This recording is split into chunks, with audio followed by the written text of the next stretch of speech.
चलिए, बहुत बहुत स्वागत है आप सभी का छत्तीसगढ़ के नदी वाले सेक्शन क्लास में। आज से हम लोग नदी का क्लास शुरू कर रहे हैं। इससे पहले हम लोग भूगर्भिक संरचना तक पढ़ चुके हैं ना। भूगर्भिक संरचना हो चुका है, 7 क्लास आपका अपलोडेड है। और आज से हमारा जो चैप्टर है नदी, छत्तीसगढ़ में हम लोग पढ़ेंगे नदी, नदी अपवाह तंत्र, ड्रेनेज सिस्टम। तो नदी अपवाह तंत्र पढ़ने से पहले हम जानेंगे अपवाह तंत्र क्या होता है। ड्रेनेज सिस्टम, सीधा बैठो, ठीक है। इंडियन ड्रेनेज सिस्टम, तो पहले जानेंगे भारतीय नदी अपवाह तंत्र। ये आपको इंडियन ज्योग्राफी में पढ़ाया जाएगा, लेकिन मैंने इसका बेस बनाया। पहले ध्यान रखना, 2 तरीके के मूलतः अपवाह तंत्र होते हैं। अपवाह मतलब होता है जालीनुमा संरचना, जैसे कि एक नदी है, उसके सहायक नदियां मिल करके एक क्या बनता है, ड्रेनेज बनाता है, एक जालीनुमा। अब उसके कई प्रकार होते हैं, वो भी हम लोग पढ़ेंगे। तो पहले हम जानते हैं अपवाह तंत्र क्या जाता है। तो नदियों द्वारा, उसकी सहायक नदी द्वारा लाया गया जो जल होता है, जाकर के एक मुख्य नदी में मिलती है। और मुख्य नदी जाकर कहाँ मिलेगा, कोई ना कोई महासागर में जाकर मिल जाएगा, है ना, कोई खाड़ी में या कोई समुद्र में जाकर मिल जाएगा। उसे क्या बोलेंगे, अपवाह तंत्र बोलेंगे, ठीक है। तो भारतीय अपवाह तंत्र में 2 प्रकार का अपवाह तंत्र देखने को मिलते हैं हमको। पहला है हिमालयी अपवाह तंत्र और दूसरा है प्रायद्वीपीय, है ना, पेनिनसुलर प्रायद्वीपीय अपवाह तंत्र। हिमालयी अपवाह तंत्र की नदियां क्या है, हमेशा सदा नीरा, यानी कि लगातार बहती रहती है। क्यों? क्योंकि यहाँ पे क्या है, ग्लेशियर है, दिख रहा है आपको। ये सारे क्या है, ग्लेशियर में है, बर्फ के पिघलते हैं, और पिघलने से क्या होता है, यहाँ पे पानी भर रहा है। तो ये नदियां जो है हमेशा क्या होगा, साल भर इसमें नदी का पानी मिलेगा। जबकि ये जो पेनिनसुलर वाला है, प्रायद्वीपीय अपवाह तंत्र, यहाँ की जो नदियां होती हैं मूलतः कहाँ से निकलती है, पहाड़ से निकलती हैं, ठीक है, मतलब मैदानी एरिया से सबसे निकलती हैं। तो यहाँ की नदियों में क्या होता है, ग्लेशियर की मात्रा नहीं होती, ये प्राकृतिक स्रोत से निकलती है। गर्मी के दिन में क्या होता है, कभी कभी सूख जाता है। जैसे अरपा देख लो, हम लोग गर्मी दिन में क्रिकेट खेलते हैं, और अभी क्या है, नाव चला रहे हैं, है ना। तो ये यही क्या है, आपका प्रायद्वीपीय अपवाह तंत्र। तो जितने भी मैदानी स्तर से जो नदियां निकलती हैं, वो गर्मी में क्या होती है, सूख जाती है, अब बरसात में भर जाती है। तो ये क्या है, प्रायद्वीपीय अपवाह तंत्र। ये क्या है, वर्तमान में ये बूढ़ी हो गई है, और ये आज भी क्या है, जवान है, ठीक है। इनके लिए हर दिन क्या है, नया ग्लेशियर बनता है, फिर नया बर्फ पिघलता है, और नया चीज क्या होता है, फिर से वही धारा निकलने लगती है। जैसे गंगा, यमुना, ये सारे क्या हैं, ग्लेशियर से निकलते हैं, ठीक है। तो ये गंगा नदी अपवाह तंत्र, ब्रह्मपुत्र अपवाह तंत्र, सिंधु, सतलज, गंगा और ब्रह्मपुत्र, ये 4 नदी अपवाह तंत्र जो किसके हैं, आपके सिंधु के बाद यहाँ सतलज भी है यहाँ पे, ठीक है। सिंधु बाद यहाँ पे क्या मिलेगा, सतलज, ठीक है, सतलज, सिंधु, सतलज, गंगा और ब्रह्मपुत्र, ये 4 नदी अपवाह तंत्र कौन से हैं आपके, ग्लेशियर, सबसे बड़े एग्जाम्पल है, ठीक है, हिमालय अपवाह तंत्र। दूसरा है आपका प्रायद्वीपीय अपवाह तंत्र, ठीक है। ये त्रिकोण आकार में दिख रहे हैं, इस आकार में फैला हुआ है प्रायद्वीपीय भारत। तो यहाँ पे जो नदियां निकलती हैं, नर्मदा, ताप्ती, महानदी, गोदावरी, कृष्णा, कावेरी, ठीक है, ये है महानदी, ठीक है, ये है आपका सॉरी, ये नर्मदा है, ये महानदी है, ये कृष्णा है, कावेरी है, और यहाँ से गोदावरी है, ठीक है।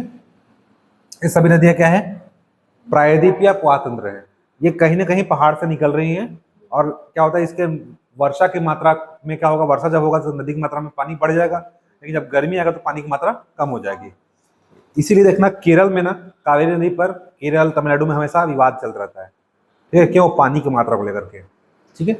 वो तो आपका जो इंडियन ज्योग्राफी पार्ट है। अब समझ में आ रहा है कि अपवाह तंत्र 2 तरीके के होते हैं।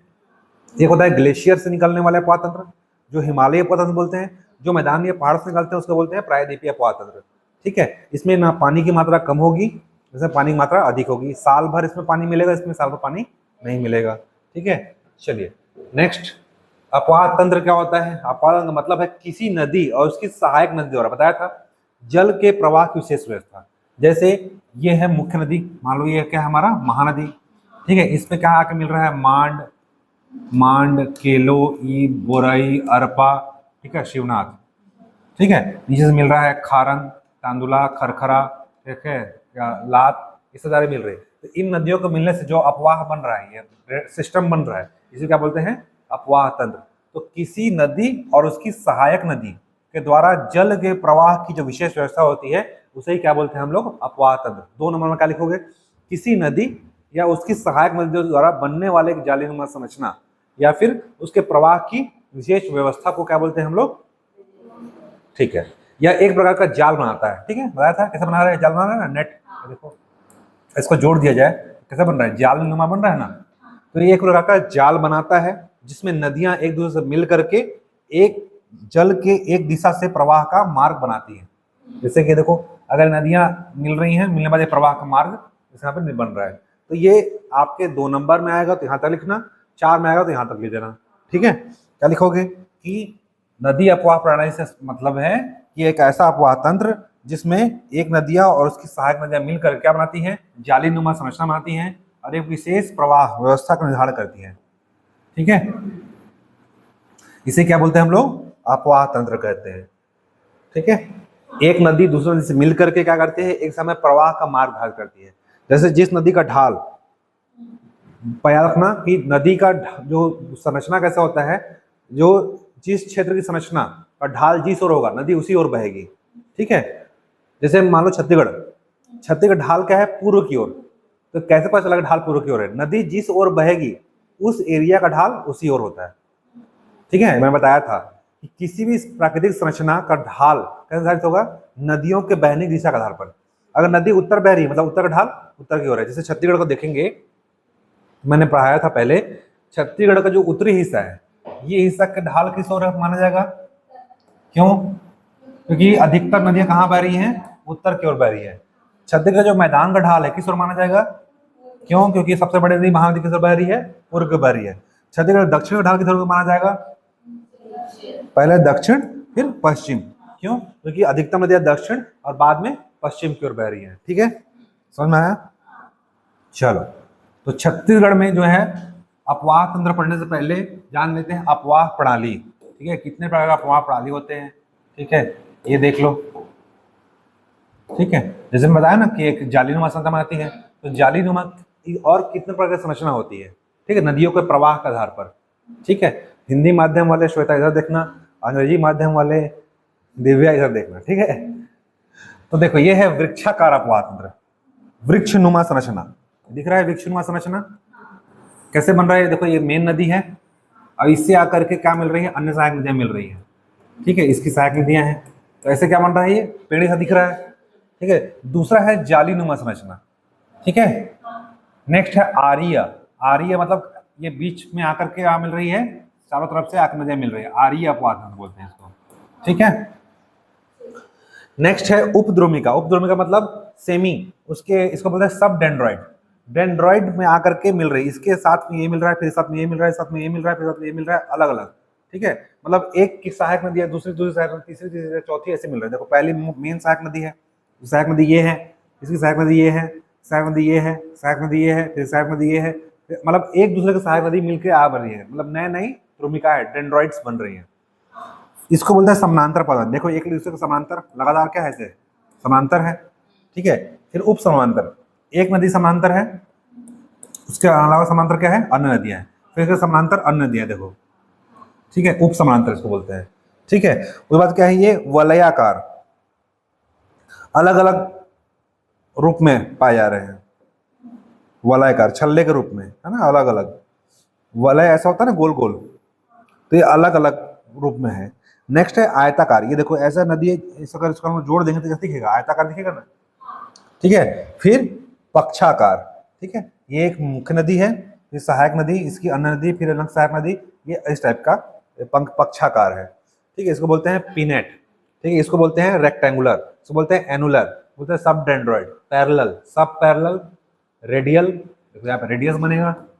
ठीक है, टेलिस और डेंड्रॉइड्स। ठीक है, ये आपको इतना जानने की जरूरत नहीं है, फिर भी मैं बता दिया हूँ, क्योंकि हम लोग क्या पढ़ते हैं, केवल एक ही प्रकार पढ़ते हैं। ठीक है, अपवाह तंत्र। अपवाह तंत्र के कई प्रकार हैं, दिख रहा है ना, वृक्षाकार अपवाह तंत्र, जालीनुमा, आर्य। अगर पूछ दिया एग्जाम में 2-3 अपवाह तंत्र के प्रकार बताओ, तो वृक्षाकार अपवाह तंत्र, आर्य, समानांतर, उप समानांतर, ठीक है, आयताकार, ठीक है, वलयाकार, है ना, कोई भी लिख सकते हो। ठीक है, 4-5 एग्जाम में आ गए कभी कभार तो, या फिर प्रीलिम्स में आ सकता है। इनमें से कौन सा अपवाह तंत्र का एक प्रकार नहीं है। ठीक है, इसलिए यहाँ पे जरूरी है जानना प्रीलिम्स के लिए। मेंस में अगर आया तो 2-3 लिख सकते हो, वृक्षाकार, समानांताकार, उप समानांताकार, वलयाकार, आयताकार। ठीक है, चलो अब देखते हैं अपवाह तंत्र में नदियां किस प्रकार के ढाल के अनुसार कौन कौन नदी होती है। सबसे पहले रखना अनुवर्ती, जिसे बोलते हैं कॉन्सिक्वेंट। दूसरा है परवर्ती, बोलते हैं सबसिक्वेंट। तीसरा है संग्राही, इसको बोलते हैं ऑब्सिक्वेंट। और चौथा है अनुदैर्ध्य, इनसिक्वेंट। ठीक है, ये अपनी ढाल के अनुसार नदियों के प्रकार, जो नदी जिस दिशा में बहती है उसके ढाल के अनुसार नदियों के प्रकार। पहले याद रखना अनुवर्ती, इसको क्या बोलते हैं, कॉन्सिक्वेंट। कॉन्सिक्वेंट नदियां क्या होती हैं, भूमि की ढाल के अनुसार बहती हैं। ठीक है, जिससे जिस क्षेत्र की भूमि का ढाल जिस ओर होगा वो नदियां उसी ओर बहेंगी। ठीक है, भूमि की ढाल के अनुसार। जैसे छत्तीसगढ़ के मैदान का ढाल कैसे है, पूर्व की ओर है, तो महानदी कैसे बहेगी, पूर्व की ओर। तो ऐसे कौन कौन नदी हैं जो ढाल के अनुसार बहती है। ठीक है, तो याद रखना, ऐसे में गोदावरी है, ठीक है, गोदावरी है, कृष्णा है, महानदी है, कावेरी है, यानी कि प्रायद्वीपीय भारत नदियां। प्रायद्वीपीय भारत में जितनी नदियां हैं वो सब कैसे बहती हैं, ढाल के अनुसार बहती हैं। दूसरा है परवर्ती, जिसको बोलते हैं सबसिक्वेंट। ठीक है, ये क्या है, कमजोर चट्टान या कमजोर संरचना जो होती है उसका अनुसरण करती है। जैसे कि मान लो हमारे यहाँ दक्कन ट्रैप, जो क्या है, कमजोर संरचना है। ठीक है, तो वहां से जो नदी निकलेगी कमजोर चट्टान से होकर, उसको बोलेंगे परवर्ती नदी। ठीक है, इसमें याद रखना यमुना और सोन।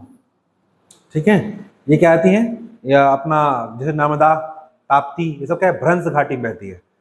भ्रंश घाटी मतलब रिफ्ट, जो वहाँ पे क्या है, उसमें अपर्दन हो रहा है, वहाँ पे खाड़ी बना दी है। नर्मदा में बड़े बड़े बीहड़ खड्डे बने हैं, पता है ना, चंबल का बीहड़ क्षेत्र जहाँ पे डाकू लोग रहते हैं। ठीक है, बड़ा बड़ा गड्ढा हो गया है। तो क्या है, कमजोर संरचना का अनुसरण करती है, और ऐसे अनुसरण करने पश्चात वहाँ नदी बहती है, उसको क्या बोलेंगे हम लोग, परवर्ती नदी, या उसको क्या बोलते हैं, सबसिक्वेंट। नेक्स्ट है संग्राही, या इसको बोलते हैं ऑब्सिक्वेंट।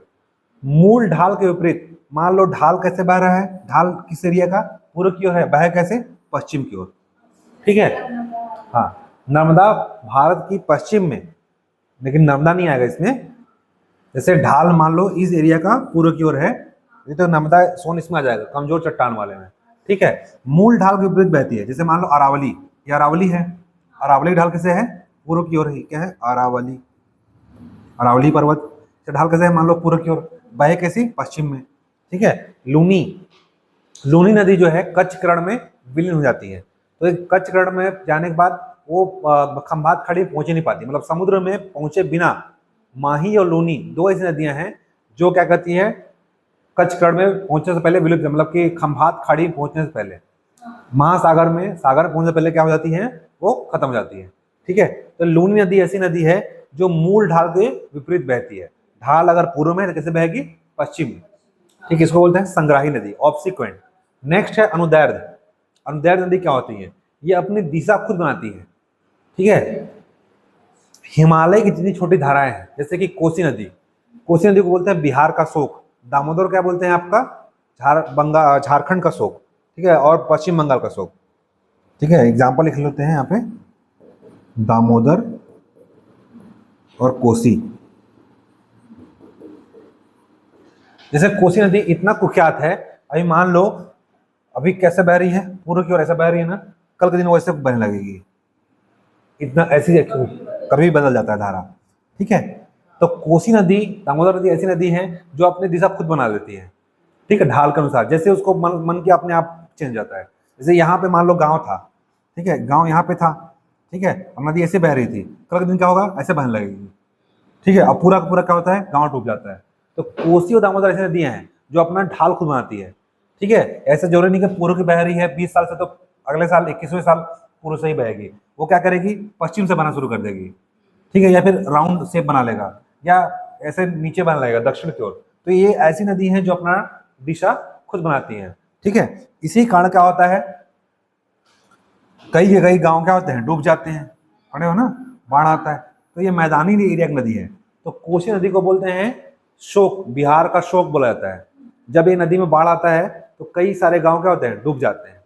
ठीक है, तो ये क्या है, अनुदैर्ध्य नदी है, बोलते हैं इनसिक्वेंट। ठीक है, हमारे छत्तीसगढ़ में कौन सी नदी पाई जाती है, आपका पहला वाला अनुवर्ती नदी। तो पूछेगा महानदी कौन सी नदी के प्रकार है, अनुवर्ती या कॉन्सिक्वेंट, एग्जाम में आएगा ये क्वेश्चन आएगा। महानदी कौन सा नदी प्रकार है, कॉन्सिक्वेंट या अनुवर्ती नदी। ठीक है, इतना पढ़ाने का मतलब सिर्फ मेरा इससे था, हम लोग सिर्फ महानदी पढ़ रहे हैं, लेकिन महानदी पढ़ने के लिए हमको परवर्ती, संग्राही और अनुवर्ती को पढ़ना पड़ा। तो अनुवर्ती याद रखना, अनुवर्ती नदी का प्रकार कौन सा है? महानदी, याद रहेगा। क्यों? क्योंकि ढाल की अनुसरण करती है। ठीक है, कथन और काड़ा क्वेश्चन आता है आजकल, इसके लिए पढ़ना जरूरी है। कथन क्या लिखेगा कि महानदी एक अनुवर्ती नदी है, कारण भूमि के ढाल के अनुसार यह बहती है। क्या जोड़ेंगे बीच में? क्योंकि महानदी एक अनुवर्ती नदी है, क्योंकि यह भूमि के ढाल के अनुसार अनुसरण करती है। तो कथन भी सही है, कारण भी सही है, और दूसरे का व्याख्या भी कर रहा है। क्योंकि ये क्या कर रही है? अनुवर्ती नदी क्या कहती है? ढाल के अनुसार बहती है, इसलिए महानदी भी क्या है? ढाल के अनुसार बह रही है। तो कथन और कारण क्या है? दोनों सही है, और उसका व्याख्या भी कर रहा है। स्टूडेंट फंसते कहाँ पे हैं? कथन और कारण दोनों सही है, लेकिन व्याख्या कर रहा है कि नहीं कर रहा है, तो फंसते हैं। तो कथन क्या है? महानदी एक अनुवर्ती नदी है, क्योंकि यह भूमि की ढाल के अनुसार अनुसरण करती है। बन जाएगा क्वेश्चन, ठीक है, इसलिए पढ़ाया जा रहा है आप लोग को। अगर एग्जाम में आया तो 2 नंबर पर एग्जाम्पल डाल देना। अनुवर्ती नदी ऐसी नदियां होती हैं जो भूमि के ढाल के अनुसार अनुसरण करती हैं। ठीक है, ये लिखा हुआ है देखो, अनुवर्ती नदी भूमि के मूल ढाल, ठीक है, ओरिजिनल स्लोप के अनुसार बहने वाली नदियों क्या बोलते हैं हम लोग? अनुवर्ती नदी। विशेषता क्या होती है? ये सबसे पहले बनती है और समान ढाल का पालन करती है। जैसा ढाल होगा वैसे ही बहेंगी। जैसे एग्जाम्पल के लिए गोदावरी, कृष्णा, महानदी। ठीक है, नेक्स्ट परवर्ती नदियां, सबसिक्वेंट रिवर्स क्या होते हैं? ये बाद में बनी है। परवर्ती नाम ही क्या है? पर मतलब बाद में। ठीक है, कमजोर चट्टान संरचनाओं का अनुसरण करती हैं। अनुवर्ती नदियों की सहायक भी हो सकती है। जैसे ये अनुवर्ती नदी है, अरे ये मान लो अनुवर्ती नदी महानदी, इसकी सहायक होती है। जैसे कि ये क्या देखो, यहाँ पे क्या है? शिवनाथ, महानदी सहायक है। अनुवर्ती नदी क्या होती है? सहायक भी हो सकती है। ये महानदी है और ये शिवनाथ है। ठीक है, उसकी सहायक है ना, बड़ी महानदी सबसे बड़ी सहायक नदी। उदाहरण के लिए यमुना, सोन, जैसे कि ये गंगा नदी है, ये गंगा है, यहाँ से क्या मिल के आ रही है? यमुना। ठीक है, गंगा पर ढाल को अनुसर कर रही है, और उसके ढाल के अनुसार नीचे क्या मिल जा रही है? परवर्ती नदी, यानी क्या बोलते हैं? Subsequent reverse. ठीक है, नेक्स्ट है आपका संग्राही नदी, ऑब्सिक्वेंट रिवर्स। ये अनुवर्ती नदियों की विपरीत दिशा में बहने वाली नदी होती है। ठीक है, ये नदी घाटी को अपर्दन से निर्मित होती है। जैसे बताया था, सोन बोल रहा हूँ, नर्मदा। ठीक है, लूनी कुछ सहायक नदी, नर्मदा उसमें आएगा लूनी, यानी कि ढाल के विपरीत बहती है। ठीक है, घाटियों का अपर्दन से निर्मित होती है। ठीक है, लूनी नदी गुजरात में बहती है। अनुदैर्घ्य नदी क्या होते हैं? इनसिक्वेंट रिवर्स, जिनका प्रवाह किसी भू संरचना पर आधारित नहीं होता, मतलब अपने अनुसार बहेंगी, ढाल का अनुसरण नहीं करेंगी। ठीक है, नहीं होता, अपना मार्ग स्वयं बनाती है। रखना, ऐसी कौन सी नदी है जो अपना मार्ग स्वयं बनाती है? तो कौन सी नदी है? अनुदैर्घ्य नदी। ठीक है, या क्या बोलते हैं इसी को? इनसिक्वेंट रिवर्स। ऐसा क्वेश्चन पूछ सकता है प्रीलिम्स में, ऐसी कौन सी नदी है जो अपना मार्ग स्वयं बनाती है? तो इनसिक्वेंट रिवर्स। ठीक है, ना तो ढाल प्रभावित होती है और न ही शैल संरचना, मतलब कि जो चट्टान की संरचना होती है, संरचना होती है। हिमालय कुछ छोटी धाराएं, जैसे एग्जांपल लिख लेना एग्जाम पे, दामोदर, कोसी को बोलते हैं बिहार का शोक, दामोदर को बोलते हैं बंगाल का शोक, पश्चिम बंगाल का शोक। ठीक है, याद रहेगा। तो ऐसी नदियां जो अपना ढाल खुद बनाती हैं, उसे क्या बोलते हैं हम लोग? अनुदैर्घ्य या इनसिक्वेंट रिवर्स। ठीक है, चलो, छत्तीसगढ़ में मेनली 4 प्रकार का अपवाह तंत्र है। ठीक है, छत्तीसगढ़ में आप आते हैं हम लोग अपवाह तंत्र।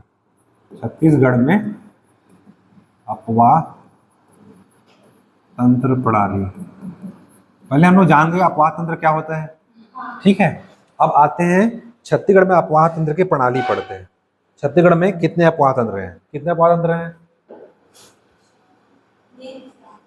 मेनली 4 अपवाह तंत्र है। ठीक है, सबसे पहला आपका कौन सा है? सबसे पहला आपका है महानदी।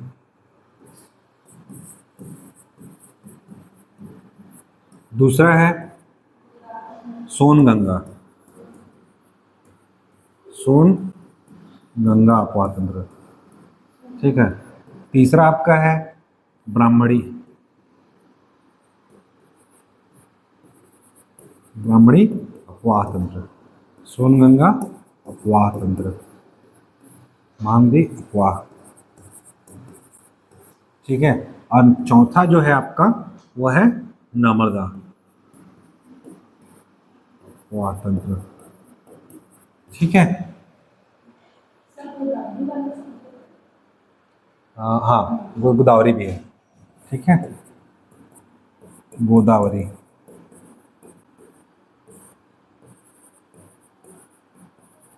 ठीक है, तो मेनली कितने अपार तंत्र प्रणाली है? 5। पहले 4 था, ये नया जो है ब्राह्मणी अपार तंत्र आपके जुड़ा है। ठीक है, पहले ब्राह्मणी अपार तंत्र नहीं था, अचानक से 1-2 नदी से रिसर्च हुआ, फिर पता चला कि ब्राह्मणी अपार तंत्र भी है, हमारे जशपुर जिले से निकलता है। ब्राह्मणी नदी मुख्यतः झारखंड जिले से निकलता है, झारखंड राज्य से, और जाकर कहाँ मिलता है? बंगाल की खाड़ी में। हमारे यहाँ से शंख नदी, ठीक है, देखो यहाँ से निकलती है ब्राह्मणी, झारखंड है, झारखंड से निकल रही है और जाकर कहाँ मिल रही है? यहाँ पे बंगाल की खाड़ी है। यहाँ से है शंख नदी, आपके जशपुर से क्या है? शंख नदी है, और झारखंड से एक नदी निकलती है कोयल, ये क्या है? कोयल। शंख और कोयल नदी पे जाकर मिल जाती है ब्राह्मणी, ये क्या है? ब्राह्मणी। ठीक है, ब्राह्मणी अपवाद तंत्र याद रहेगा? दिखाता हूं,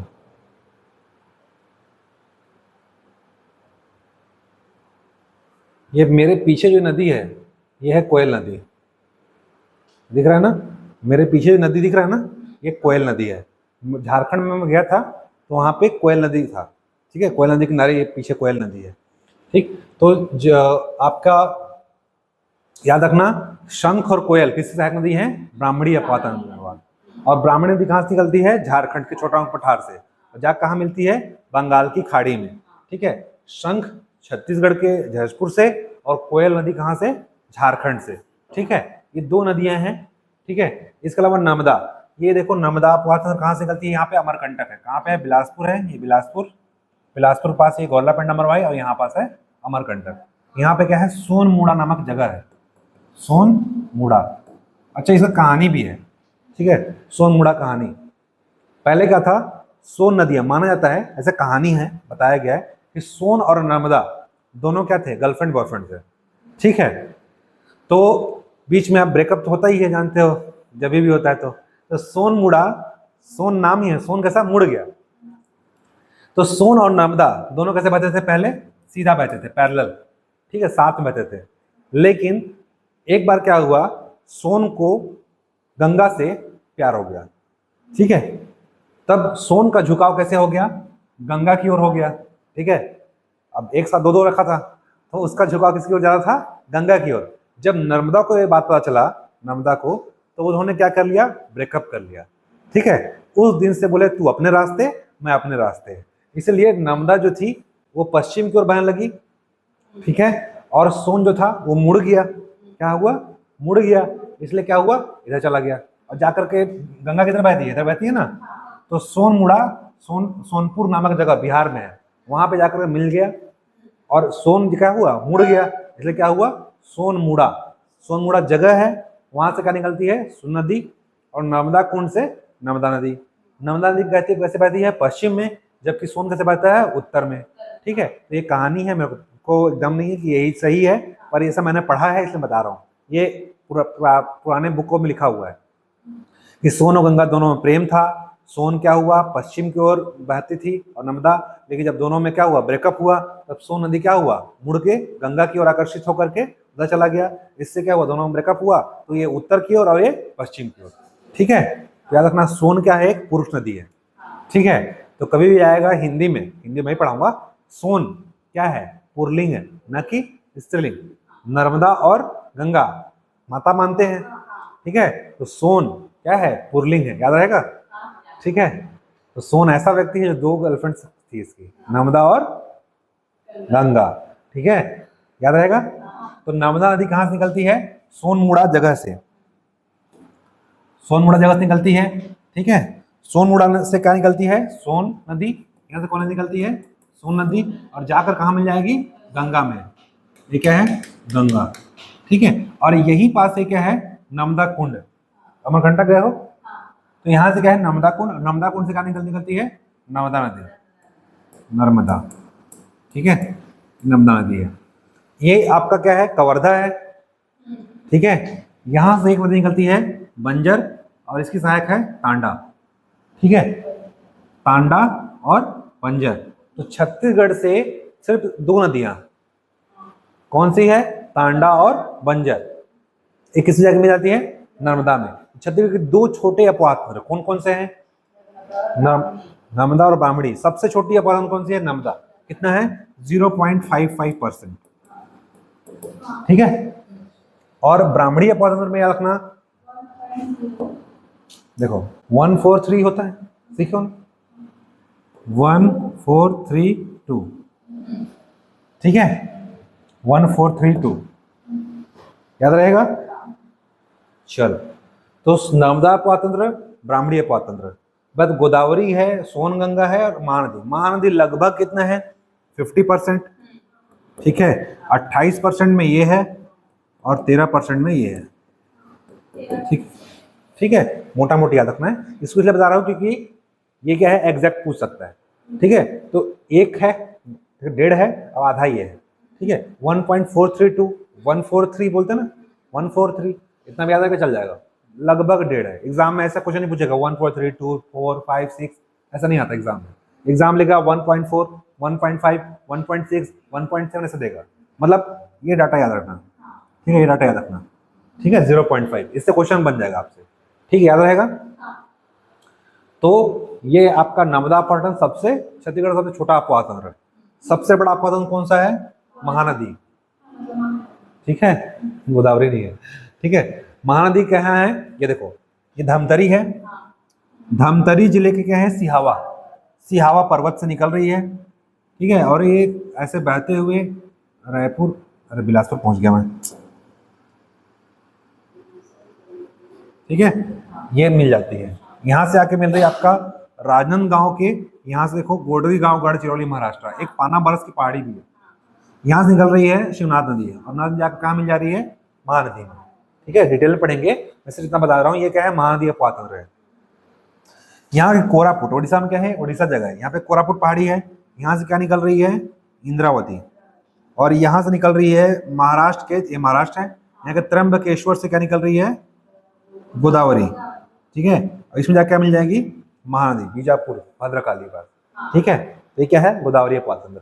ये हो गया नर्मदा, ये महानदी, और ये है आपका गंगा, और ये सोन यहाँ से निकल रही है। मेयूर, बनास, रिहंद, ठीक है, कन्हार, ये नदियां हैं। ये क्या बना रही है? सोन गंगा पतन। ये आपके मेनली क्या है? 5 अपवाद तंत्र है। याद रहेगा। चलिए, ये 5 अपवाद तंत्र है। ये 5 अपवाद तंत्र का नाम याद रखना है। ठीक है, दिशा याद रखना है। उत्तर में कौन सा अपवाद तंत्र है? सोनगंगा। पश्चिम में कौन सा अपवाद तंत्र है? पूर्व में कौन सा अपवाद तंत्र है? और एक दक्षिण पश्चिम में कौन सा अपवाद तंत्र है? गोदावरी। ठीक है, दक्षिण में नीचे, फिर पश्चिम। याद रहेगा। चलो, तो इतना याद रखना है। नर्मदा है 0.55%, ब्राह्मणी 1.43%, ठीक है, गोदावरी 28%, सोनगंगा 13%, और लगभग 50% में क्या है आपका? महानदी अपवाद तंत्र। ठीक है, चलो आज हम लोग ब्राह्मणी और अपवाह, सॉरी ये देखो, ब्राह्मणी अपवाद तंत्र है ना, इसमें 2 ही नदी याद रखना है, कोयल और शंख। कोयल कहाँ से निकलती है? झारखंड से, और शंख कहाँ निकलती है? जशपुर से। बस इतना याद रखना है। ठीक है, नर्मदा अपवाद तंत्र कहाँ से निकलता है? नर्मदा अपवाद तंत्र, यहाँ देखो, नर्मदा नदी अमरकंटक से निकलती है। ठीक है, अमरकंटक से 3 नदी निकलती है। ठीक है, नर्मदा, सोन और जोहिला, एक और नदी है। ठीक है, इंडियन ज्योग्राफी पढ़ाया जाएगा आपको। जोहिला, नर्मदा और सोन, 3 नदी निकलती है अमरकंटक से। अमरकंटक से 3 नदी निकलती हैं, 3 नदी। ठीक है, एक है सोन, ऊपर बहती है, और 2 नदी पश्चिम को बहती है, जोहिला और नर्मदा। ठीक है, तो याद रखना, सोन से कितनी नदी निकलती है? 3, नर्मदा, सोन और जोहिला। ठीक है, इसमें याद रखना, नर्मदा में छत्तीसगढ़ से 2 नदी निकलेगी, एक तांडा और बंजर। कहाँ से? कवर्धा से। ठीक है, तो आपका 2 अपवाद तंत्र कंप्लीट हो गया। ठीक है, अब नेक्स्ट बचा सोनगंगा और महानदी। तो सोनगंगा को हम लोग पढ़ेंगे आज, और महानदी अपने आप में एक बड़ा अपवाद तंत्र है, क्योंकि महानदी में 2 अपवाद तंत्र पढ़ना है अपने को, एक महानदी और दूसरा शिवनाथ। ठीक है, तो सोनगंगा अपवाद तंत्र पढ़ेंगे, ये आपका दोनों कंप्लीट हो गया है। ठीक है, चलो, तो क्या पढ़ना है? सोनगंगा।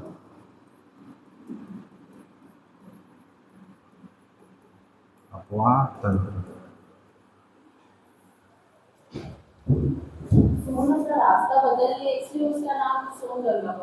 नहीं नहीं, सोन नदी जाकर के किसमें मिल जाती है? गंगा में, इसलिए उसका नाम क्या है? सोन गंगा अपवाह तंत्र। ठीक है, याद रहेगा। सोन नदी जाकर से मिल जाती है गंगा में, इसीलिए इसका क्या है? सोन गंगा अपवाह तंत्र।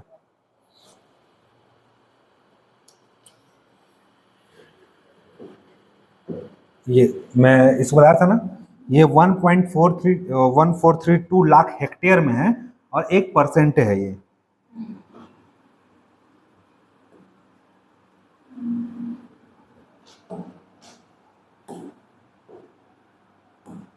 वन 1.432 लाख हेक्टेयर है,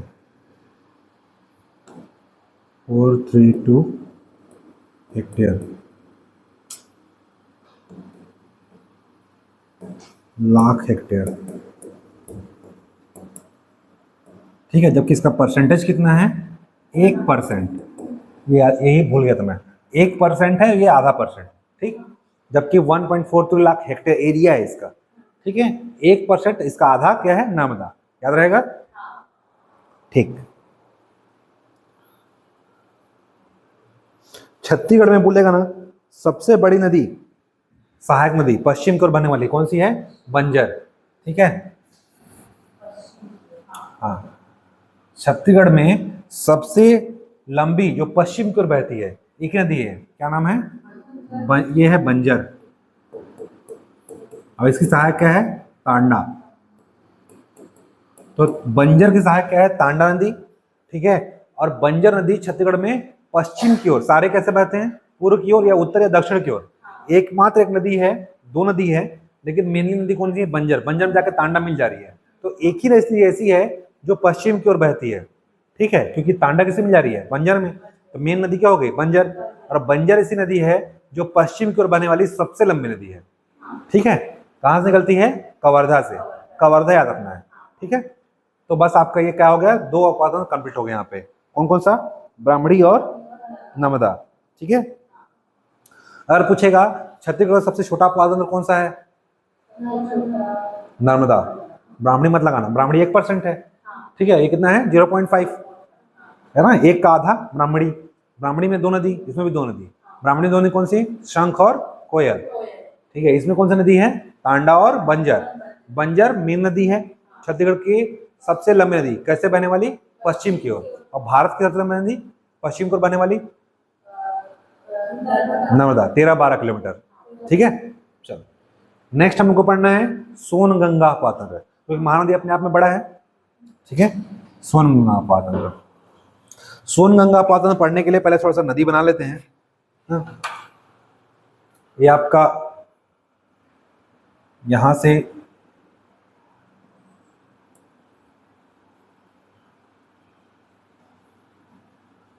सरगुजा वाला एरिया है।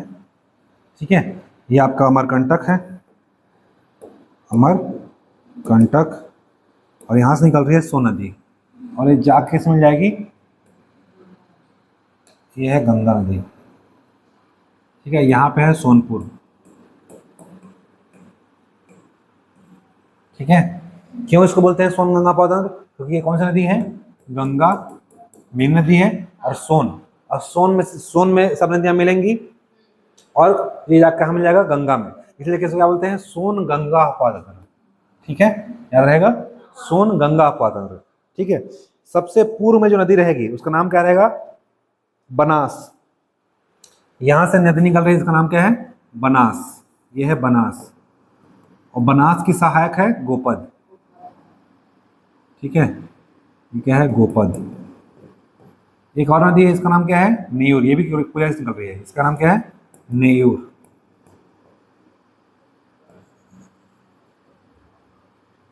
ठीक है, इसके अलावा ये सरगुजा है, सरगुजा से निकल रही है, इसका नाम है रिहंद। ठीक है, छुरी मतरिंगा पहाड़ी से,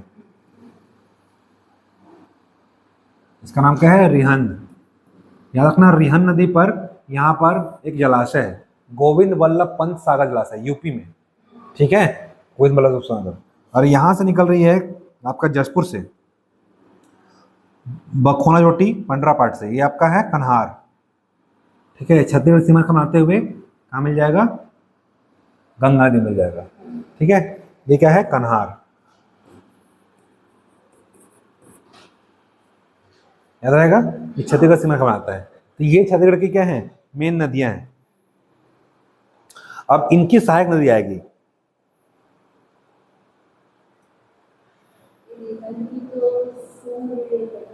सूर्या, महान, मोरनी, है ना,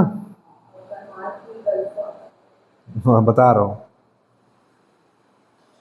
देखो ये आपका सरगुजा है, यहाँ पे है घुनघुट्टा नदी।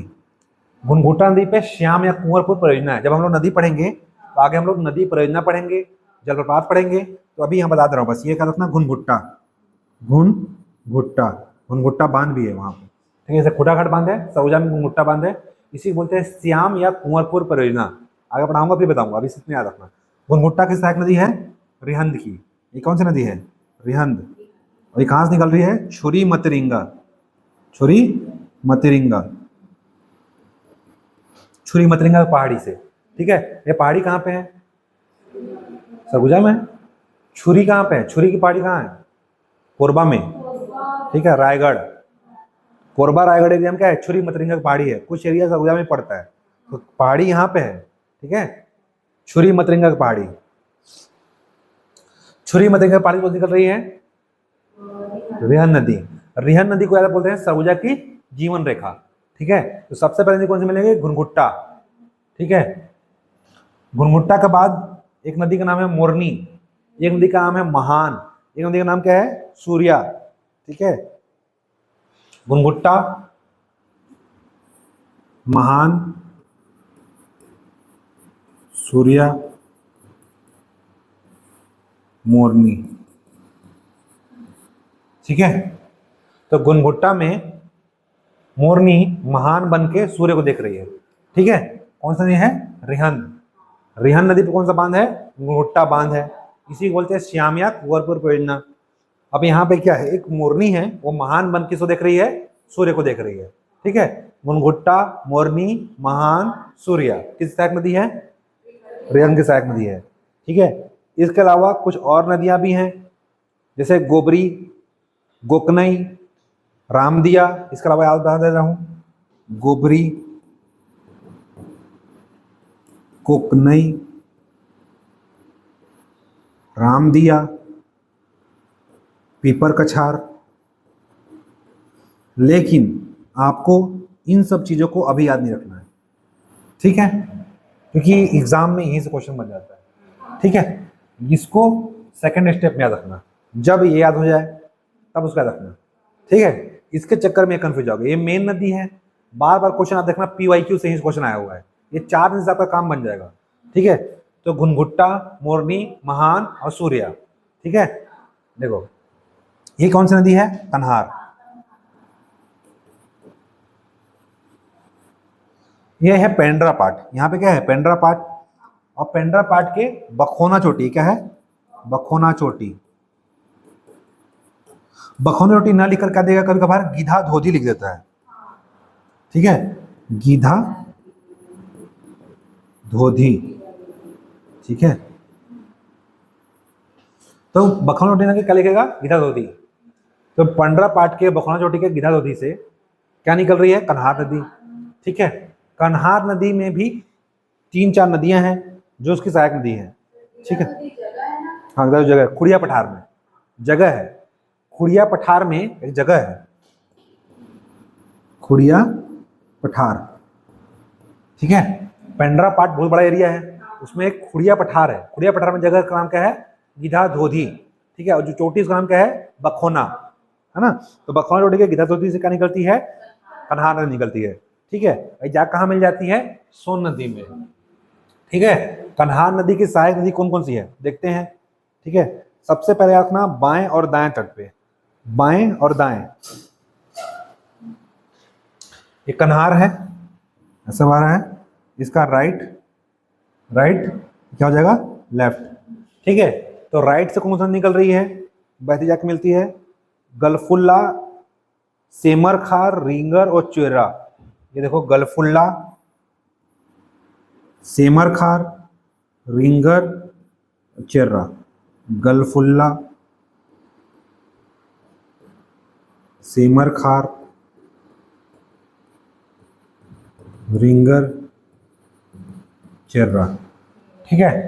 अब लेफ्ट से यानी कि दाएं तट से कौन सा निकल रही है, तो बाएं तट से सूर्या, चनान, सेंदूर और कुर्सा। सूर्या, चनान, सेंदूर और कुर्सा। ठीक है। कुर्सा सबसे ऊपर रहेगा। कुर्सा ये मेरे गांव के पास है। ठीक है। सेंदूर रामानुजगंज के पास है।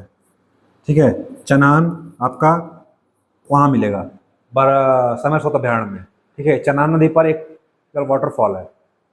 कन्हार नदी पर कौन सी नदी है, कोटली जलप्रपात। और चनान नदी पर बताऊंगा। ठीक है। कुर्सा, सेंदूर, चनान और याद रखना एक और नदी का नाम क्या है, सूर्या। ठीक है। ये नदी का नाम है, इससे क्वेश्चन कभी कभार पूछ देता है। याद रखना कुर्सा एकदम रामानुजगंज से और आगे है, उसके रामानुजगंज पास है सेंदूर नदी, उसके नीचे है चनान नदी बलरामपुर पास, और सबसे यहाँ निकलता हमारे पास क्या है, सूर्या। तो सूर्या, चनान, देखो इसकी भी सूर्या सहायक नदी है, रिहंद की भी, इसकी भी सहायक नदी सूर्या है।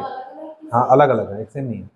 ठीक है। जैसे गलफुल्ला, ठीक है, तो कन्हार में जाके देखते हैं उनको क्या होता है, गाल फूल जाता है, सोचते हैं कि बहुत बड़ा नदी होगा। ठीक है। तो वहाँ पे आओगे देखोगे, अरे तो कुछ नहीं ऐसे बह रहा है, तो क्या जाएगा वहाँ, तुम लोगों का गाल फूल जाएगा। तो गलफुल्ला।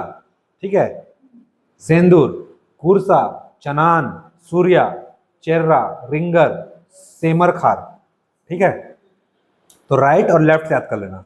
राइट से, राइट में गाल फूलेगा, गलफुल्ला, सेमरखार, रिंगर, चेर्रा। ठीक है। ठीक है। लेफ्ट में सूर्या, चनान, सेंदूर, कुर्सा। याद रहेगा। चलिए, तो ये इसकी सहायक नदियां हैं। अब हम लोग एक एक नदी को अच्छे से पढ़ेंगे। ठीक है। लिखना कैसे, तो जब जान गए इन्फॉर्मेशन, इतना ही पढ़ना था सोनगंगा पादप में, लेकिन एग्जाम में आएगा तो लिखो कैसे। ये तो सारे प्रीलिम्स में था कि इसकी सहायक नदी कौन सी है, निकलता कहाँ से है।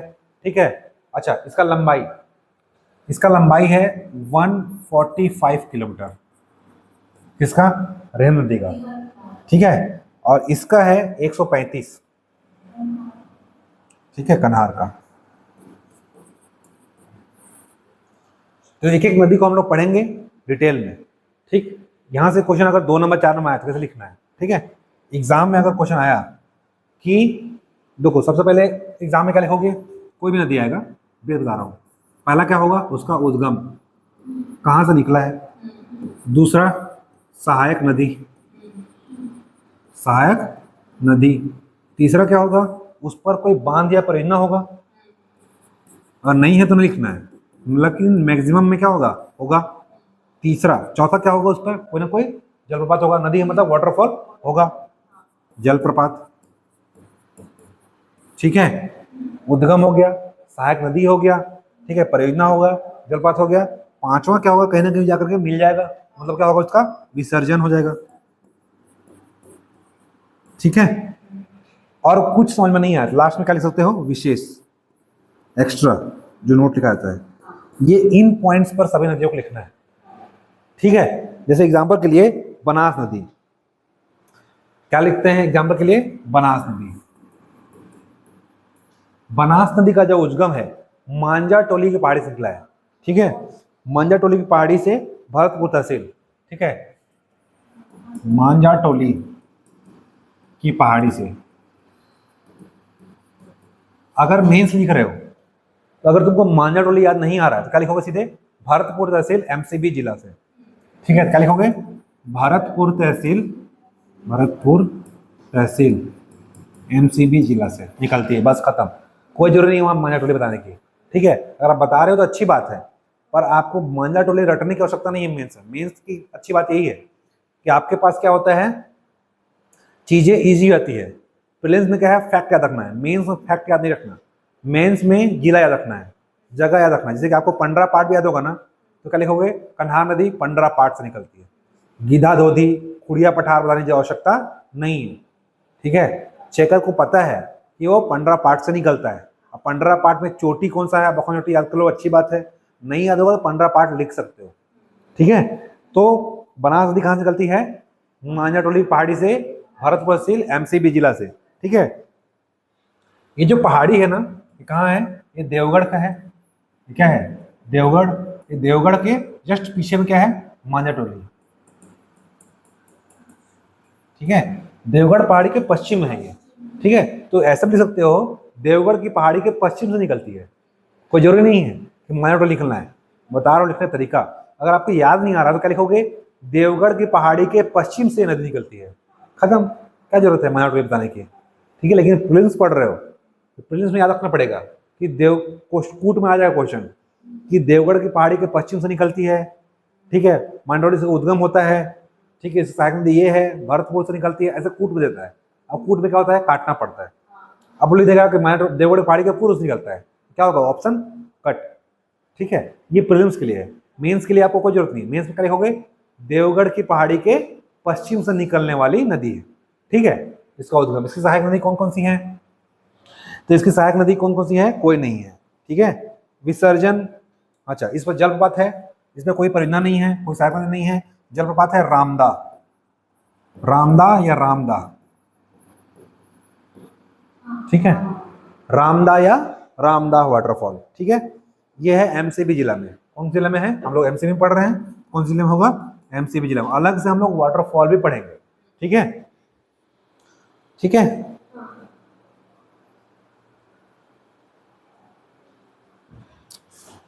विसर्जन कहाँ होगा? सोन नदी में। शहडोल यानी एमपी में डेम्भा गांव है, डेम्भा गांव के पास, शहडोल जिला में, शहडोल एमपी में जाकर के मिल जाती है सोन नदी में। हमको ये सब याद रखना ही है, मतलब प्रीलिम्स के लिए। मेंस के याद रखेंगे सोन नदी में जाकर मिल जाती है। ठीक है। प्रीलिम्स क्या है? डेम्भा गांव में, शहडोल जिला एमपी में जाकर मिलती है। ठीक है। इसका विशेष, जब विशेष का लिखेंगे, ठीक है, विशेष इसमें कुछ है नहीं, कोई परियोजना नहीं है।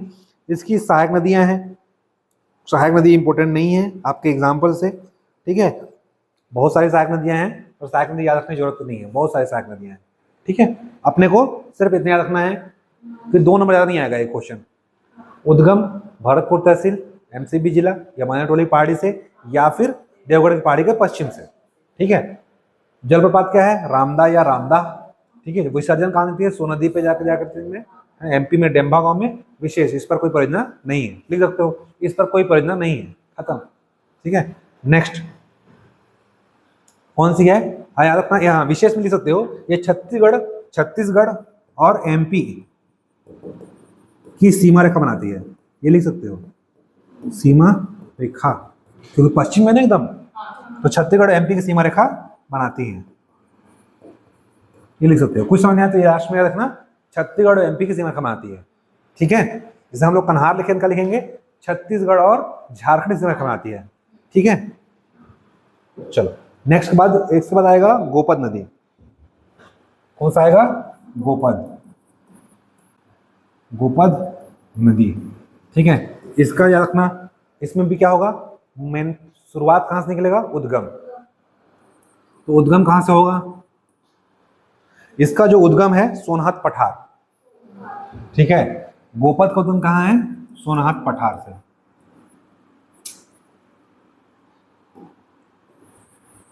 सोनहत की पहाड़ी से, सोनहत पठार या पहाड़ी, सोनहत पठार से क्या होता है? उद्गम होता है। ठीक है। विसर्जन कहाँ होगा? सबका विसर्जन कहाँ है? सोन नदी में। कन्हार तक पूरा कहाँ मिलेगा?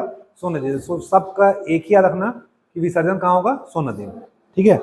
सहायक नदी है नेयूर, गोपद की सहायक नदी है नेयूर और मोहन नदी। सहायक नदी, सहायक नदी गोपद मेन नदी है, और सहायक नदी क्या है? नेयूर। ठीक है। नेयूर नदी, ये नदी क्या आती है? विशेष में क्या लिखोगे? छत्तीसगढ़ एमपी की सीमा रेखा बनाती है। ठीक है। क्योंकि ये भी क्या बनाएगा? सीमा रेखा। इसके अलावा मोहन नदी और गोइनी में लिख सकते हो, मोहन और गोइनी, मोहन और गोइनी याद रहेगा तो लिखना, कोई जरूरी नहीं है, नेयूर याद रखना। ठीक है। गोपद की सहायक है नेयूर नदी। ठीक है। विसर्जन कहाँ होगा? तीसरा सोन नदी में। ठीक है। चौथा, इसकी परियोजना है क्या? कोई परियोजना नहीं है। विशेष में लिख सकते हो, ये छत्तीसगढ़ एमपी की सीमा बनाती है, सीमा रेखा बनाती है। ठीक है, ये कॉमन है, जोड़ सकते हो। कुछ समझ नहीं आया तो लास्ट में क्या जोड़ना? छत्तीसगढ़ एमपी, लेकिन सब में मत जोड़ देना, क्योंकि रिहन यूपी में आता है। ठीक है, रिहन यूपी में आता है, वो कन्हार झारखंड में। ठीक है, जो एमसीबी और कोरिया में है वो कहाँ जाएगा? एमपी में। जो आपका रिहंद है वो कहाँ जाता है? यूपी में। और कन्हार कहाँ आता है? झारखंड में। ठीक है, इस पर एक संगम बनता है। संगम मतलब जहां से 2 या 3 नदियां बनती हैं। ठीक है, तो यहाँ पे इस नदी पर एक संगम बनता है। इन संगम में 3 नदियां मिलती है। तो पहला नदी तो कौन सा हो गई? गोपद। दूसरी नदी कौन सी हो गई? नेयूर। और तीसरा बनास। ये 3 नदियां ना, गोपद, नेयूर और पीछे पड़े बनास। तो गोपद प्लस नेयूर प्लस बनास, इन 3 नदियों के संगम पर एक जगह है। उस जगह का आपको नाम याद रखना है, उसका नाम है भंवर सेन। यह जगह है कोरिया में। ठीक है, भंवर सेन कहाँ है? कोरिया में। ये एमसीबी में नहीं है, कोरिया में है ना। ठीक है, गोपद देखो यहाँ से आ रहा है, गोपद इधर से मतलब निकल रहा है, इधर से नेयूर, ये बनास। ठीक है, तीनों नदी यहाँ का जाकर मिलेगा तो क्या बन जाएगा? भंवर बन जाएगा। इसका नाम क्या है? भंवर सेन। और क्या है ये? कोरिया में एक जगह है। ठीक है, विशेष में वही लिखना है, छत्तीसगढ़ एमपी की सीमा रेखा बनाती है। ठीक है, नेक्स्ट आपका इसके बाद कौन सा आएगा? नेयूर नदी। नेयूर नदी लिखना, ये किसकी सहायक नदी है? गोपद की सहायक नदी है। ठीक है, और ये एमपी में जाकर के मिल जाती है सोन से, और छत्तीसगढ़ एमपी की सीमा रेखा बनाती है। खत्म। रिहन नदी। नेक्स्ट आते हैं हम लोग, बड़ी नदी क्या नाम है? रिहंद। रिहंद नदी। रिहंद नदी का अन्य नाम क्या है? रेणुका नदी। का नाम क्या है? रेणुका नदी। ऐसी बोलते हैं रेण नदी। ठीक है, अच्छा रेणुका किसका नाम है पता है? इसको एक और बोलते हैं रेहर नदी। रेहर जल परियोजना भी है, रेहर नदी। ये सब इसी का नाम है। रिहंद का बहुत सारा नाम है। रेणुका पता है किसका नाम है? परशुराम की मम्मी थी। परशुराम है ना भगवान, उनकी मम्मी का नाम क्या था? रेणुका। जमदग्नि ऋषि की पत्नी थी वो। जमदग्नि ऋषि की पत्नी रेणुका। ठीक है, उनके नाम पर इस नदी का नाम क्या पड़ा है? रिहंद नदी। ठीक है, तो रिहंद नदी, रेणुका किसका नाम है? रेणुका। जमदग्नि ऋषि की पत्नी, जमदग्नि ऋषि की पत्नी, यानी कि अब ये कौन थी? परशुराम की माता। परशुराम की माता। इसीलिए तो ऐसे में क्वेश्चन आया था। और भृगु उनके पिता थे, उसका नाम भृगु नंदन। ठीक है, जमदग्नि ऋषि जमदग्नि नंदन ऐसे बोलते हैं। पर्यायवाची जब पढ़ाऊंगा तो बताऊंगा वहाँ पे। ठीक है, अभी हिंदी में नहीं आते हैं, सीधे आते हैं। इसका रखना, परशुराम को पर्यायवाची पूछा था एग्जाम में। ठीक है, जब वहाँ पढ़ाऊंगा बताऊंगा। रेणुका नंदन, रेणुका तनय। तनय नंदन से मतलब होता है बेटा। रेणुका में बेटा जोड़ दो तो सब क्या हो जाएगा? परशुराम का पर्यायवाची हो जाएगा। एग्जाम में मेंस में आएगा ना, तो नंदन नंदनी जोड़ेंगे तो बेटी होता है। तनया बोलेंगे तो तनया रहेगी, वो क्या है? लड़की। ठीक है, तो तनया नंदन जोड़ देंगे तो क्या हो जाएगा? लड़का या लड़की उसका। तो रेणुका तनय या रेणुका नंदन बोलेंगे तो क्या आ जाएगा? परशुराम। ठीक है, ये बताना चाहिए था मेरे को। तो परशुराम की माता कौन थी? रेणुका। और जमदग्नि ऋषि की पत्नी थी रेणुका। इनको भृगु बोलते थे, इसलिए बोलते हैं भृगु नंदन, भृगु तनय। ठीक है, किसको बोलते हैं? परशुराम को। ठीक है, याद रहेगा। तो याद रखना कि ऐसा किंवदंती है, कहानी है कि रेणुका नदी क्यों इसका नाम पड़ा? इनको एक श्राप मिला था। ठीक है, तो ये इस जगह पे आकर के इनको बोला गया था कि आप नदी के रूप में बहोगे। तो ये इस एरिया में आकर के नदी के रूप में प्रवाहित होती हैं, प्रवाहित होने लगी, इसलिए इनका नाम क्या पड़ गया? इस एरिया पर नाम पर रेणुका नदी या रेण नदी इसका नाम पड़ गया। ठीक है, ये कहाँ बहती है? आपके सरगुजा जिले में। इसे क्या बोलते हैं? सरगुजा की जीवन रेखा। सरगुजा की जीवन रेखा। ठीक है, तो रेणुका दीदी को बहने बोला गया था। ठीक है, इसलिए यहाँ पे आके बह गई। ठीक है, इसलिए इनको सरगुजा जिले की जीवन रेखा भी कहते हैं, क्योंकि सरगुजा जिले की मेन नदी कौन सी है? रेण नदी। ठीक है, रेण नदी पर एक परियोजना है, कहाँ पर है? यूपी में। ठीक है, किसके नाम पर है? गोविंद बल्लभ पंत सागर परियोजना। ठीक है, इसको बोलते हैं रेंड परियोजना या रेहर जल विद्युत परियोजना। ठीक है, देखा ना, रेहर जल विद्युत परियोजना। तो इसका नाम क्या है? गोविंद वल्लभ पंत सागर परियोजना। एक गोविंद बल्लभ पंत अलग है, वो 100 हरियाणा पंजाब में पड़ेगा। ये गोविंद बल्लभ पंत सागर परियोजना है। ठीक है, जल विद्युत परियोजना है, कहाँ पे है? यूपी में है। ठीक है, याद रहेगा। चलो, तो इसका नाम क्या याद हो गया? उद्गम याद रखना, मेन पॉइंट को लिखोगे। उद्गम, उद्गम कहाँ से होता है? छुरी मतरिंगा के पहाड़ी। कहाँ से होगा? मतिरिंगा। ठीक है, उद्गम। दूसरा क्या लिखाएंगे हम लोग उद्गम के बाद? सहायक नदी। ठीक है, सहायक नदी कौन कौन सी है पढ़ चुके हो? कुनगुट्टा, मुरनी, महान, सूर्या। ठीक है, याद रहेगा। ठीक है, विसर्जन कहाँ होता है? विसर्जन सोन नदी में, सबका सोन नदी में ना, पूरा यहाँ से कहाँ तक जाएगा? कन्हार तक, सब सोन नदी में। ठीक है, सोन नदी में। ठीक है, लंबाई कितना है बताया था? 145 किलोमीटर। ठीक है, 145 किलोमीटर। ठीक है, प्रवाह क्षेत्र एरिया कहाँ पे है? इससे पहले ना इसको उद्गम सहायक नदी यहाँ पे डालना, प्रवाह क्षेत्र। उद्गम के बाद यहाँ पे डालना, यहाँ पे डालना प्रवाह क्षेत्र। प्रवाह क्षेत्र तो कहाँ कहाँ पाएगा? सरगुजा। देखो मेन कहाँ से निकल रहा है? सरगुजा से निकल रहा है, तो सरगुजा, सूरजपुर और बलरामपुर।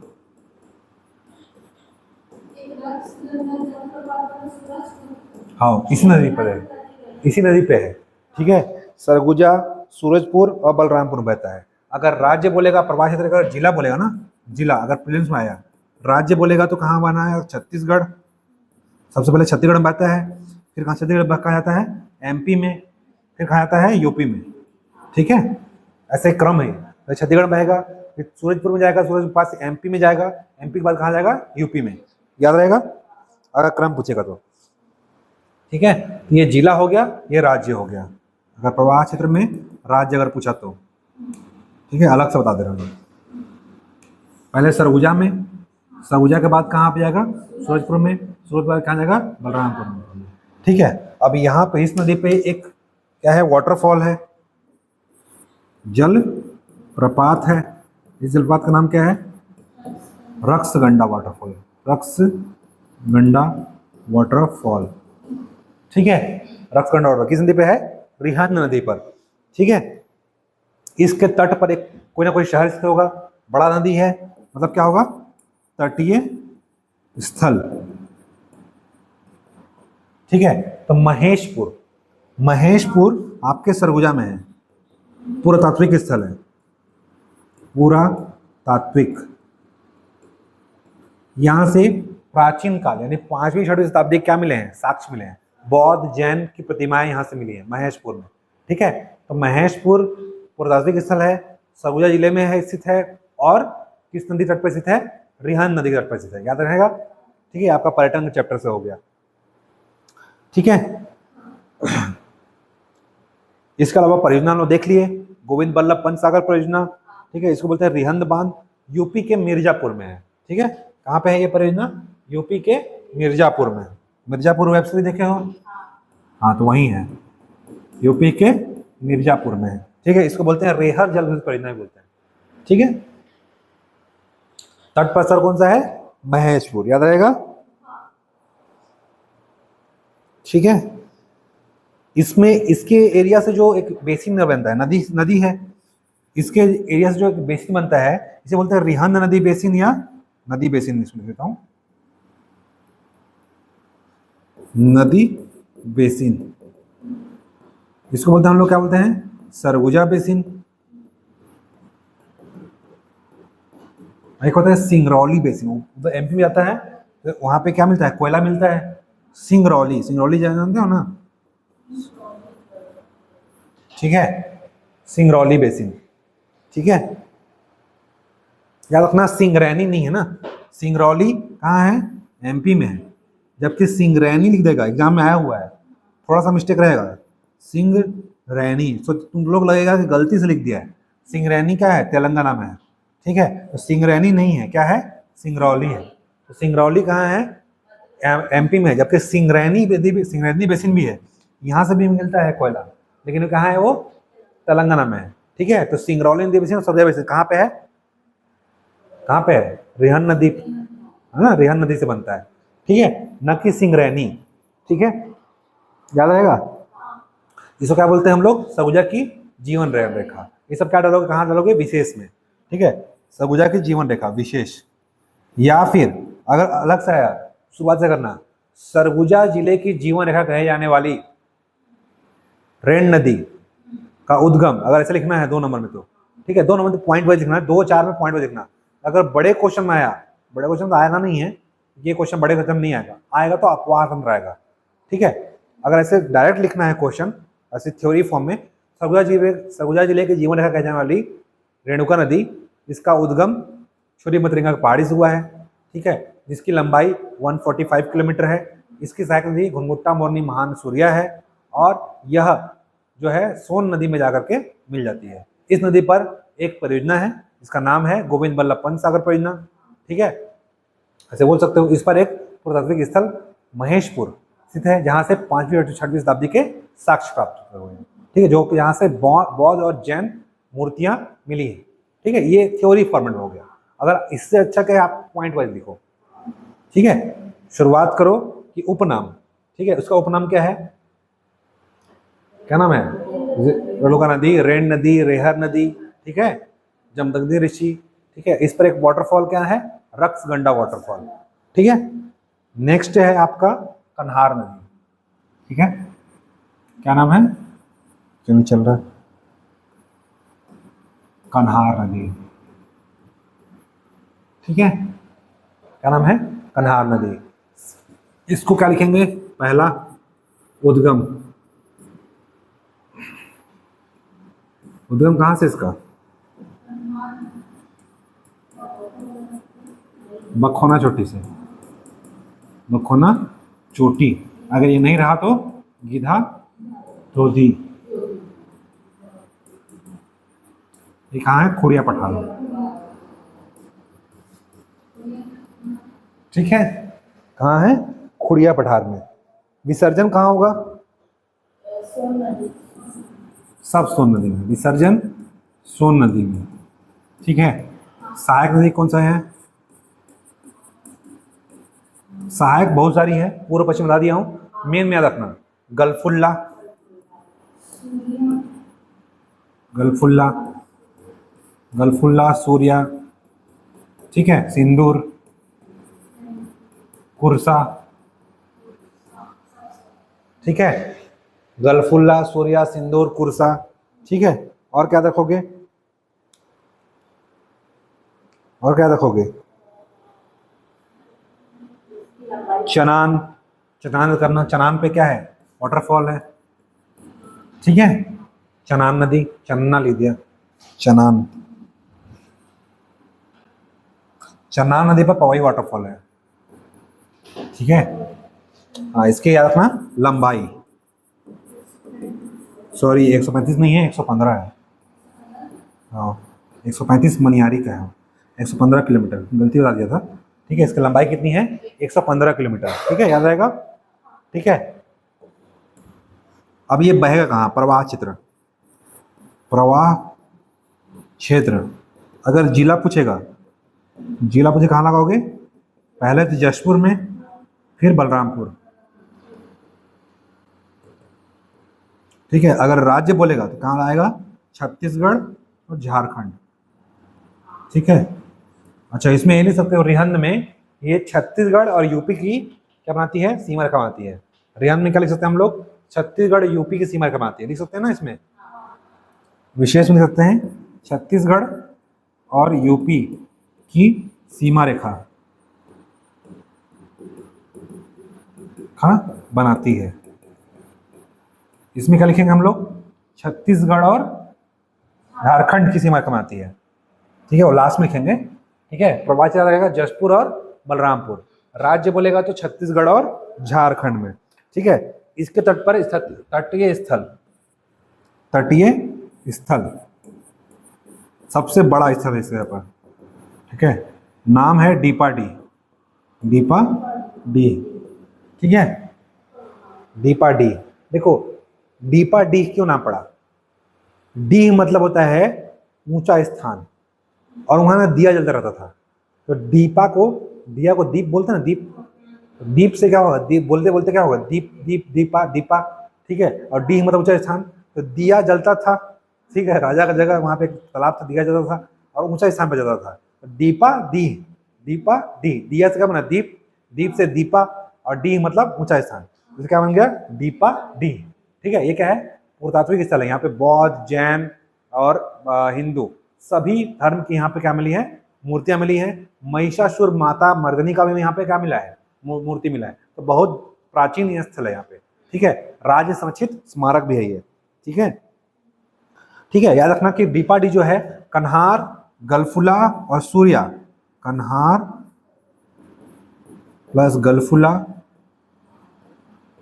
प्लस सूर्या, ये 3 नदियों के संगम पर है, ठीक है। तो पूछेगा डीपाडी ये किन नदियों के संगम पर स्थित है, तो कन्हार, गलफुला, सूर्या के संगम पर स्थित है।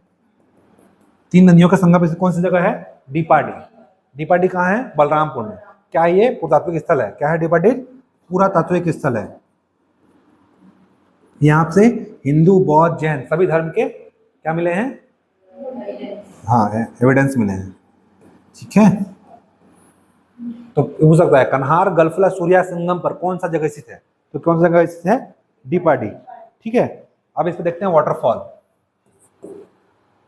ठीक है, क्या है, जलप्रपात, जलप्रपात। तो कन्हार नदी पर 2 वाटरफॉल यहाँ पे, कन्हार नदी पर क से कन्हार, क से कोठली, ठीक है, और चनान नदी पर पवई वाटरफॉल, ठीक है, पवई। ये आपको सेमर सोत अभ्यारण्य मिलेगा, सेमर सोत में अभ्यारण्य में, ठीक है। सेमर सोत अभ्यारण्य में क्या है, चनान नदी पर पवई वाटरफॉल है, ठीक है। तो अगर क्वेश्चन पूछा पवई वाटरफॉल कहाँ है, बलरामपुर जिले में, तो देखा सेमर सोत अभ्यारण्य में कौन सा वाटरफॉल बनाता है, तो चनान, चनान नदी पर पवई वाटरफॉल। ये क्या है, नदी है, कन्हार और चनान 2 नदियां हैं। चनान की सहायक नदी है, कन्हार की। इस सहायक नदी पर कौन सी नदी है, पवई वाटरफॉल। कन्हार से क से कन्हार, क से कोठली, क से कन्हार, क से कोठली वाटरफॉल, ठीक है। और चनान पर पवई वाटरफॉल, ठीक, कहाँ पे है, सेमरसोत अभ्यारण्य बनाता है, ठीक है। और विशेष में क्या लिखेंगे, छत्तीसगढ़ और झारखंड की सीमा रेखा, विशेष में क्या लिखेंगे, सीजी प्लस झारखंड की सीमा रेखा बनाती है, सीमा रेखा बनाती है, ठीक है। ये आपका कन्हार नदी क्या हो गया, कंप्लीट हो गया। इसके अलावा एक है मवई नदी, जो कि भरतपुर तहसील से निकलती है, ठीक है। ये बनास सहायक है, कहाँ गया, हाँ ये बनास नदी है, इसकी सहायक नदी में लिख देते हैं मवई, एक ख्याल रखना है, मवई नदी, ठीक है। मवई नदी इसी के तट पर क्या है, सीतामढ़ी हरचौका, सीतामढ़ी हरचौका स्थित है। बोला जाता है कि जब सीता माता आई थी तो पहली बार उनका चरण स्पर्श कहाँ हुआ था, भरतपुर तहसील सीतामढ़ी हरचौका में था, ठीक है। हर चौका, चौका मतलब जानते हो ना, चूल्हा, चूल्हा वाला है ना, वहीं पर खाना पीना बनाए होंगे, पहले बार रुके होंगे तो, ठीक है। तो पहले जमाने में थोड़ी कूलर गैस चलता था, लोगों को ऐसा बोला जाता है, पर ऐसा कुछ है नहीं। तो पहले लोग क्या होते थे, कंदमूल खाते थे, फल फूल, ठीक है। तो सीतामढ़ी हरचौका जगह किस तरह पे है, मवई नदी तट पर है, ठीक है। तो ये भरतपुर तहसील में पड़ता है, भरतपुर तहसील MCB मदनगढ़ में, ठीक है। तो ऐसा मानता है कि वनवास काल के दौरान भगवान श्री राम यहीं पर आके करके रुके थे, कहाँ पे, मवई नदी के पास, सीतामढ़ी हरचौका में, ठीक है। और ये नदी कहाँ मिल जाती है, सहायक नदी किसकी है, बनास, तो बनास में जाके मिल जाती है, तो ये आपका 3 अपवाह तंत्र नहीं 4 अपवाह तंत्र, हम लोग 3 अपवाह तंत्र कंप्लीट किए। पहला कौन सा? ब्राह्मणी, नर्मदा यानी कि नर्मदा, और तीसरा है सोनगंगा। 2 अपवाह तंत्र बचा हुआ है आपका गोदावरी, और कौन सा है? महानदी। ये 2 अपवाह तंत्र आगे पढ़ेंगे नेक्स्ट वीडियो में। तब तक के लिए जय हिंद, जय छत्तीसगढ़।